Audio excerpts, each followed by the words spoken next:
Karma and absorb dose, इसके ऊपर AIIMS में काफी क्वेश्चन पूछे जाते हैं कर्मा पे। कर्मा की फुल फॉर्म क्या है?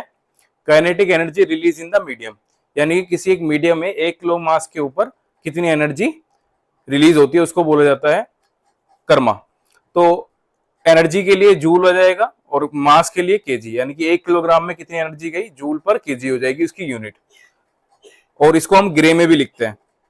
ये किसके लिए निकाला जाता है कर्मा? मिलियम किस में निकालते हैं? एयर में। और मशीन का अगर आउटपुट निकालना हो कि एक्सरेज कितनी आ रही है, वहां से एक्सपोजर कितना आ रहा है एक्सरे ट्यूब से, तो उसमें हम निकाल सकते हैं कर्मा में। और अब मुझे अगर पेशेंट की स्किन डोज कि भाई पेशेंट के ऊपर कितनी एक्सपोजर आ रहा है स्किन के ऊपर, उसको मुझे कैलकुलेट करना होगा, तो मैं किस में कैलकुलेट करूंगा? कर्मा में। अब एब्जॉर्ब डोज और कर्मा में क्या डिफरेंस होता है? जैसे कर्मा होता है टोटल ट्रांसफर एनर्जी, कि अगर मान लो 60 किलो इलेक्ट्रॉन वोल्ट यहाँ पे एनर्जी आती है, तो क्या सारी की सारी यहीं पे एब्जॉर्ब हो जाएगी? ऐसा जरूरी नहीं है। तो उस कंडीशन में क्या होगा कि सारी की सारी यहाँ पे 60 आई थी, तो उसमें से कुछ इलेक्ट्रॉन चला जाएगा इधर जो निकलेगा, और कुछ स्कैटर लेके जाएगा। तो मान लेते हैं 10 ही यहाँ पे एब्जॉर्ब हुई, तो एब्जॉर्ब 10 हुई और कर्मा कितना था? 60। तो दोनों हमेशा अलग अलग चीजें होती हैं।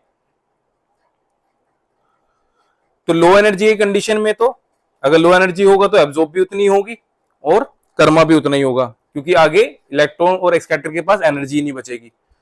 बट हाई एनर्जी के लिए कर्मा हमेशा ज्यादा होगा एब्जॉर्ब डोज से, जैसे अभी मैंने बताया था 60 और 10। अब दोनों में डिफरेंस क्या होता है? एब्जॉर्ब डोज हमेशा किसके लिए निकालते हैं हम? टिश्यू के लिए। और कर्मा मेनली किसके लिए निकाला जाता है? एयर के लिए। कर्मा एनर्जी ट्रांसफर होगा, एब्जॉर्ब डोज एनर्जी डिपॉजिट। ठीक है, ध्यान से देखोगे तो कर्मा शुरुआत में है, टोटल एनर्जी ट्रांसफर हो गई, बट यहाँ पे एब्जॉर्प्शन सारा तो नहीं होगा। तो जैसे जैसे अंदर जाएंगी एक्सरेज, स्कैटर होगा या एब्जॉर्प्शन होगा, तो उसको क्या बोलेंगे हम? Absorb dose.